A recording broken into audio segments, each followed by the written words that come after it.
Ես ուզում եմ արձանագրել, որ այն ինչ որ տեղի է ունենում Մարտուն Գրիգորյանի հետ, ակնհայտորեն ցույց է տալիս, որ իշխանական ուժերը անհանգստացած են Գյումրու ընտրությունների արդյունքներով եւ Մարտուն Գրիգորյանի դեմ իրականացված ընտանեկան այս արշավը ոչ այլ ինչ է, քան ուղիղ քաղաքական հրահանգ, քաղաքական հետապնդում իրականացնել տեխնացուի նկատմամբ, որպեսզի ջլատեն նրա ուժերը եւ հնարավորություն չլինի նրա հաղթանակի ապահովման համար։ Բայց կարծում եմ, որ կամ մեծ հույս ունեմ, որ գյումրեցիները ավելի խոհեմ կլինեն եւ չեն տրվի այս սադրանքներին, որովհետեւ Նիկոլ Փաշինյանի մոտ ինչը լավ է ստացվում, դա սադրանք անելն է։ Եվ սա հերթական սադրանքն է, ու ես ուզում եմ հիշեցնել, որ հենց Նիկոլ Փաշինյանի թիմակիցները ամեն առիթով, ամեն հարմար կամ անհարմար առիթով իրենց պատերին դնում էին, իրենց հայտարարություններում արծարծում էին թեմաներ, որոնք ուղիղ ընտրակաշառք էին, շատ ուղիղ։ Ինչ որ տարածքային կառավարման նախարարությունը որոշել է, որ այսինչ փողոցը այսինչ օրը կասֆալտապատվի, կամ հաստատվել է այսինչ ծրագիրը Գյումրու այսինչ շինարարության համար։ Այսինքն, այդ որ դուք այս քանի տարի Գյումրու ոչ մի հարցով չէիք զբաղվում, այսինչ փութաջանորեն մի ամսվա մեջ, օրը մի քանի անգամ հայտարարություններ եք տարածում, թե այս կամ այն շինարարական բումն է սպասվում Գյումրիում։ Ակնհայտ է, որ իշխանական ողջ ռեսուրսը այդ թվում եւ ընտրակաշառքի տեսքով, որովհետեւ դա ոչ այլ ինչ է, քան ընտրակաշառք։ Ասում են դա իրենց գործառույթն է վաղուց էր պլանավորած, ՏԿ-ը ճանապարհային դեպարտամենտը շուտ էին պլանավորել, հիմա եկավ հասավ համընկավ։ Հա, իրենց մոտ շատ համընկնումներ ա լինում, այդ համընկնումը Հովիկ Աղազյանի քրեական գործերը համընկնում ա նրա հետ, հենց որ իրեն քաղաքացիական պայմանագիր կուսակցությունից հեռացնում են, այսինքն մենք հասկանում ենք այդ քաղաքական համընկնումների իրական պատճառը եւ կարծում եմ, որ որևէ մեկից այլևս չեն կարող համոզել, որ այն ինչ որ կատարվում է Գյումրիում, իշխանական ուղիղ ընտրակաշառք է։ Իդեպ Հովիկ Աղազյանն ասացիք, հիշեցի, երեք դուք կարծեմ մի բան ձեր խոսքը լսեցի, որ Հովիկ Աղազյանը փաստորեն կողմ է քվեարկել, որ Տարոն Մարգարյանին անձեռնմխելիությունից զրկեն։ Իրաներ կողմ չի քվեարկել, չէ՞, մենակ Տարոն Մարգարյանին։ Չէ, իրան դեմ էր քվեարկել։ Ո՞նց եք դա գնահատում։ Ես իհարկե առիթ ունենամ կզանգեմ կխոսեմ Հովիկ Աղազյանի հետ։ Իսկ նախքին Նիկոլական չի լինում, էլի մեջից Նիկոլը դուրս չի գալիս։ Ես այսպես եմ գնահատում, որ եթե Հովիկ Աղազարյանը Հակոբ Ասլանյանն էլ է քվեարկել։ Այո, երկուսով։ Ես ուզում եմ ասել, որ այդ մարդիկ, ովքեր որ համարում են, որ իրենց հետ շատ անարդար են վարվել, նույնիսկ Հովիկ Աղազյանը ազգային ժողովի ամբիոնից լալահառաչ ելույթ էր ունենում, թե ինչքան անարդար են իր հետ վարվել, ու գնա Տարոն Մարգարյանի այդ փուչ մեղադրանքին քվեարկի կողմ, ես զարմացած էի։ Այսինքն Հովիկ Աղազարյանը մտածում է, որ ինքը կոռուպցիոներ չի, բայց այ Տարոն Մարգարյանը թալանչի է։ Այդպես է հասկացա։ Բայց այն դեպքում, երբ որ Տարոն Աղազարյանը մի հատ պատասխան եք էլի այս հարցին։ Այն դեպքում, երբ որ Տարոն Մարգարյանի գործի մեջ որևէ տեսակի փաստարկված մեղադրանք ես չկարողացա գտնել։ Ինչու՞, որովհետև այն ինչի մեջ մեղադրում են Տարոն Մարգարյանին, հիմա կարելի է շաբաթը մեկ կառավարության դատախազի մեղադրանքը։ Հա, բա մեղադրելով են զրկում, մեղադրանք են ներկայացնում, հետո զրկում են անձեռնամխելիությունից։ Հա, հիմա իրեն ասում են, որ դու մանկապարտեզի եւ դպրոցների տարածքից հող ես վերցրել, օտարել ոչ ուսումնական նպատակով։ Կառավարության նիստերում մենք տեսնում ենք բազմապիսի այդպիսի որոշումներ հենց Նիկոլ Փաշինյանի ստորագրությամբ, բայց դատախազը Նիկոլ Փաշինյանի հետևից ոչ միտեղ չի գնում։ Ու այստեղ է որ մենք գործ ունենք երկակի ստանդարտի հետ, հələ որ չասեմ, որ 7 տարի քննել են այդ գործը, ուրիշ անցակազմով են քննել, հիմա եկել են վերավորակավորում են, որովհետև արդեն վաղեմիության ժամկետն անցնում է, որովհետև շատ այլ հարցեր։ Ինչ լինում է, ԿՊԱ-ականները ասում են իրավական գործընթացներ է, սպասեք, տեսնենք, ինչպես եք վերաբերում նաև ձեր գործընկերներն են այսպիսի հայտարարություններ արել այսօր, ինչպես եք գնահատում այսպիսի հայտարարությունները իրավական գործընթացների հետ ինչ առնչություն ունեն տեղի ունեցող։ Ես կարծում եմ, որ բոլոր քաղաքական գործընթացների ակունքներում էլ իրավական գործընթացներ են կանգնած, որովհետև չեն կարող մարդուն բռնել, ուղղակի ասել, որ գիտես, մենք քեզ տանելու ենք, կալանավորենք ու ոչ մի բան չանեն։ Բնականաբար պիտի դրան նախորդեն իրավական գործընթացներ։ Հիմա օրինակ, որ Էդգար Ղազարյանի դեպքում ասում ենք, որ մաքուր քաղաքական հենց մենակ քննադատության համար իրականացված է, էլի իրավական գործընթաց չի, տանում են դատարան, ասում են ձենդ կկտրես, այս մարդկանց մասին չես խոսելու։ Հիմա նույն բանը տեղի ունենում մյուս բոլոր դեպքերում։ Եթե Փաշինյանն ուզի քանի ԿՊԱ-կանի վրա կարող է այդպիսի իրավական գործընթաց սկսել։ Ես կարծում եմ ում հեռախոսը արգրավեցին, բոլորի վրա էլ կգտնեն այդպիսի։ Այն ինչ որ արել է Հովիկ Աղազարյանը, բոլոր ԿՊԱ-ականները դրա մեջ են։ Իսկ կարող է Հովիկ Աղազարյանը Տարոն Մարգարյանին նպաստել է, որ զրկեն, որ գնան երկուսով նույն կամերում նստեն, մի քիչ տենց Գյալաջանեն, Ջանասեն, Ջանեսեն հիշեն նախկիններին, ներկաներին։ Իրենց Հովիկ Աղազարյանը իր նախկիներին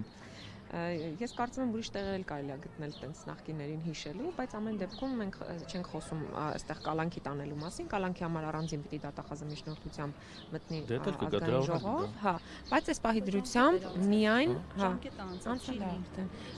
այս պահի դրությամբ միայն մեղադրանք հարուցելու համար են եկել եւ մեղադրանքով այս պահի դրությամբ մենք այսպես ասած խորհրդարանական համաձայնություն ունենք միայն մեղադրանք առաջադրելու վերաբերյալ կալանքի մասով տեսնենք ես կարծում եմ բայց ամեն դեպքում Հովիկ Աղազյանի տնային կալանքի համար կարող է ինչ-որ մի օր գան։ Եղավ շնորհակալ եմ Տիկին Թովմասյան,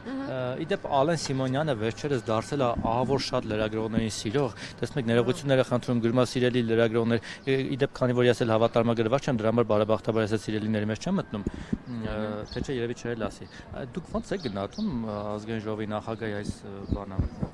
Ո՞նց են ասում, սիրակստիկը։ Հիմա ես չգիտեմ դու լուրջ ես հարցնում, ես լուրջ պատասխանում եմ Ալեն Սիմոնյանը, իդեպ Անդրանիկ Քոչարյանի մասով Ալեն Սիմոնյանը ասաց, որ այո նա վատ արել ամոթ պետք է ներողություն խնդրի, օրինակ ես ներողություն խնդրեց, ես չէ ինքը ներողություն խնդրեց եւ բանեց, բայց ինքը օրինակ ինձ որ ասել էր շատ կներեք սիկեղի, ինձ դրա համար ներողություն չի խնդրել, չգիտեմ ինձանից, էլ ինձ վիրավորական բաներ ասել ներողություն չի խնդրել, ինձ ապօրինից զրկել է օրինակ հավատարմագրումից, էլի ներողություն չի խնդրել։ Այդտեղ այն քաղաքացու վրա որ թքեց, այդ քաղաքացուց ուղիղ ներողություն չի խնդրել։ Իր մայրիկն էլ որ թքեց էլի քաղաքացիների վրա ներողություն չի խնդրել։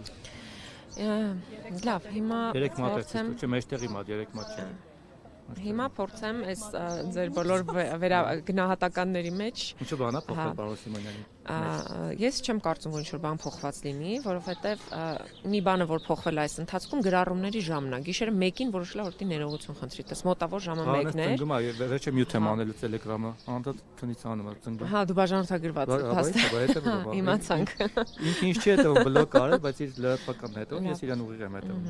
Ես կարծում եմ որ ազգային ժողովի նախագահը վերադարձել է իր հին մասնագիտությանը եւ զբաղվում է շոուներով, որ բնորոշ էր իրեն, երբ որ ինքը դեռ պատգամավոր չէր եւ զբաղվում էր պրոդյուսերական եւ ստեղծագործական աշխատանքով, նաեւ դերասանական իր տաղանդներ գործի դնում, որոշ բայց իհարկե երրորդական դերերում։ Դուք բաներ մի ասեք, դատի կտա, ինձ դատի տվել դրա համար։ Հա, հիմա երրորդական դերի դերակատարը որոշել է իր դերը փորձել առաջին արդեն պլանում, ընդհանրապես ես այդպես եմ գնահատում նրա գործողությունները, ես նրա ազնվությունը մեղմ ասած չեմ ընդունում, չեմ հավատում, որովհետև Ալեն Սիմոնյանը եկել էր լրագրողների մոտ, լրագրողներին քաշքշել են, պաստառ ձեռներից վերցրել են, արգելել են իրականացնել ակցիա իրենց խոսքի ազատության համար, եկել ասում Ռիփսիմի ջան, ինչով օգտակար լինեմ, ոնց չգիտեիր ինչով պիտի օգտակար լինեի։ Սուրճ էր ուզում հյուրասիրել։ Առնվազն դու պիտի վերցնեիր պլակատը հետ տայիր լրագրողներին, օգնեիր ակցիան կայանար, որպես ազգային ժողովի նախագահ, որ պարտավոր ազգային ժողովի բնականon գործունեությունը ապահովել, ընդ որում լրագրողները գտնվում էին իրենց համար հատկացված օթյակում, նրանք որևէ մեկին չէին խանգարում, որևէ մեկի վտանգ չէին սպառնում, որևէ մեկի գործունեությունը չէին խոչընդոտում։ Ու նաև ուզում եմ հիշեցնել, երբ որ քաղաքացիական պայմանագիր խմբակցության ներկայիս պատգամավոր Սարգիս Խանդանյանը եւ այն Հակոբ Կարապետյանը, կարծեմ Գրիշը Բալասանյանը հետքից երբ որ եկել էին ազգային ժողովի դահլիճում նախկինների ժամանակ իրականացնում էին ակցիա, այդ ակցիան ամենևին լրագրողների իրավունքների համար չէր, նրանք իրականացնում էին քաղաքական ակցիա։ Շոմայստն է դրանց ռադար է կտեղից։ Հա, բայց որևէ մեկը իրենց չբռնեց, չէ, որևէ մեկը որ ձեռքերը չոլորեց, չքաշքշեց, ես գիտեմ որ Ռիփսիմեի ոդկը վնասվածք ունի բավականին լուրջ,